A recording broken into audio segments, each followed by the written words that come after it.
we did 8,280 last January, or compared to this January, we were at what, like 6,000? It's just the nature of it, man. Like ups and downs. Like That's what we should look at too. How many orders we did last Q1? We only, we only do as well as our clients, you know, and that's the hard part. There's nothing that we can do about some of these. What did we do last year in February? Yeah, that's what I want to see. I want to see just Q1 in general. I said Q1 last year was right under 27,000 orders and about 55,000 units. So I feel like we can beat that. If we did the same pace as January. So that's about average. That's an average of 9,000 a month. I think we'll beat it. Well, we have to have a good February and March. Yeah. When you're in the fulfillment industry, you kind of know that there is a lot of ups and downs just depending on your clients. You know, some clients may do, there are a lot of volume-based clients, right? So maybe they have a new product that came out. Maybe they're having a slow month because they're ramping up for the next one or anticipating their release. So with that, the best thing that we've noticed or that I feel like you could do in this industry is just kind of have your warehouse set up right. And what I mean by that is when things are set up right and you're a little more organized, then you're always ready for those peaks and valleys. So when it's slow, everything's easy, everything's cool.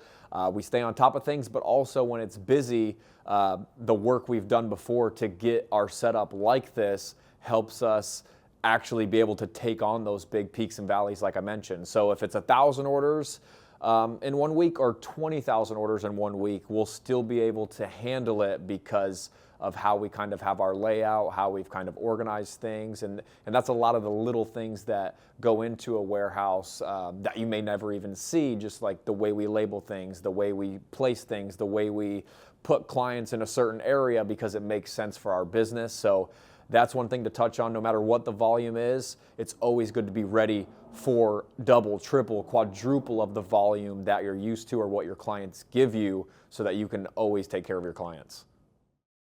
All right, guys, so we're gonna go take a look in the warehouse, show you guys some of what we've been up to. So we had a new client, well, not a new client, but we had a client, Ladder, and they're a fitness app, and they send out a lot of orders for referrals, but they actually just had their first official launch.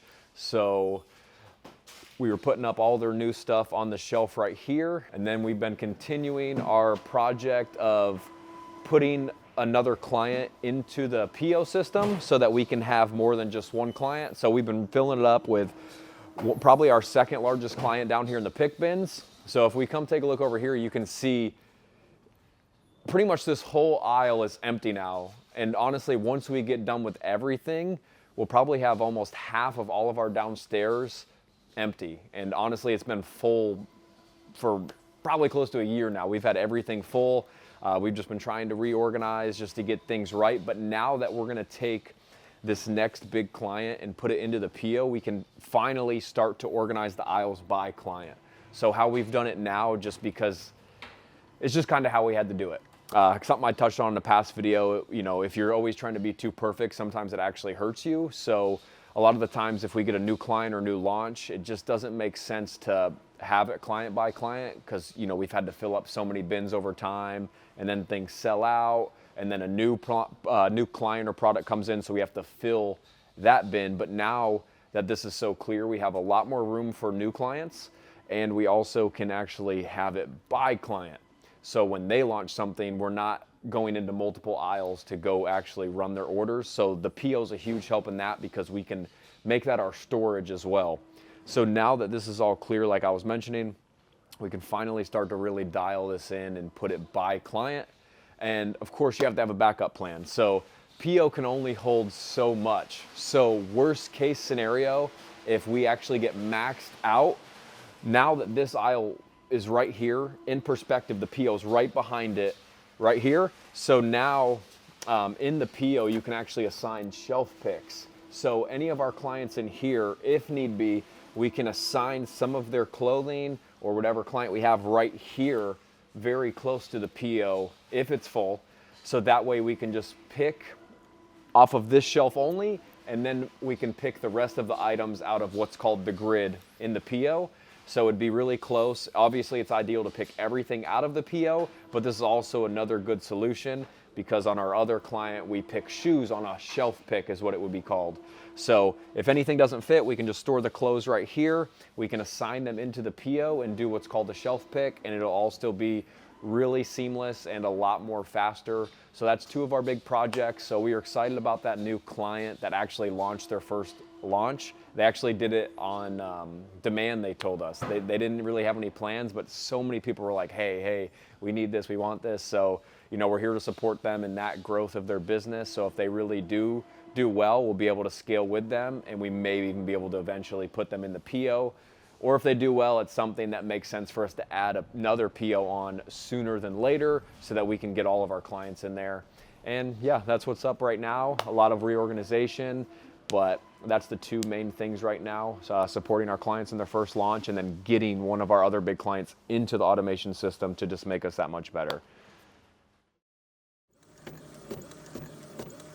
When everybody goes to China, y'all want me to do that too, I can. These are so perfectly pinned up. Yeah, dude. Initially, I actually wanted those to be Liner, right. convertible. We have Magic August 26, I think. Magic is sourcing at Magic. That's like a textile show. It's really big in the US. This will be the second time it's in Vegas, so they do it like twice a year. We have decided as a company that Soon Pro Dev can't always just build brands from scratch, because that's not always in every brand's desire to do that. Sometimes they just want cheap and fast and good. That's not reasonable in a lot of times, because when we create things from scratch, you can't have all 3 factors. It's got to be 2 out of the 3 at tops. So right now, what we're trying to do is change that, and we're giving people a catalog based on current fashion trends and a lot of different staples that will just, they'll never go out of style. They're just good classics to have as a brand, starting with your sweats, premium, elevated basics, whatever you want to call these things. These pieces that we are designing are going to be all showcased in the exact color palette that you see here, and they will be ready to order. So all you need to do basically is, as you place an order and you pay your deposit, our account managers will be in touch with you, and you just basically transfer your assets, the logos that you want, with the brand placements that you have already, and you give it to our team, and then we will basically get it made for you. So again, we are also developing all of these styles from scratch. We're not ordering it from an out of the catalog, calling it our own. We're building everything from scratch. We will source all of the materials ourselves, all of the trims, accessories, everything. But basically, we're doing the hard work for every single brand, and they will just be at an MOQ of 100. You only can order the colors we have available. That is it. If you want to order off catalog, it's going to cost you a little bit more, and you're going to have a higher, MOQ. So trying to make these things where it's affordable for a brand, but also not too cheap to where if you're selling this as a brand, it doesn't just look like shitty merch. Like if you're just buying Hanes or Champion or whatever the fuck those print shops have. We're really trying to, not change the game, because everybody fucking says that, but we're trying to just shift into new perspective what a catalog brand should be. Because when you say catalog, most people just look on an AliExpress catalog from a manufacturer, or they just order from a local print shop that has those American brands. So we're trying to do things a little bit different, and we're covering a range of categories. So there'll be streetwear, knitwear, there will be performance athleisure, and just honestly just lifestyle clothing. So a little bit of all categories, but just staple enough to where it's like a timeless piece. So by the time this will be in production and ready to produce, we're looking at fall of this year. But Clarence, Dakota, Ashley, Sean, the whole team is basically bridging it out to where we know this isn't gonna go to production until the end of this year when brands release it, or even early next year. So we're really trying to plan ahead and making sure as a business, we are growing with our team, and that we're not just relying on one source of income for brands to do. So we've already had this in the back of our mind to do this last year, but Soon Pro Dev's first year was last year, so we didn't want to do too many things. Now we have the infrastructure to be able to do that, and that's what we're doing.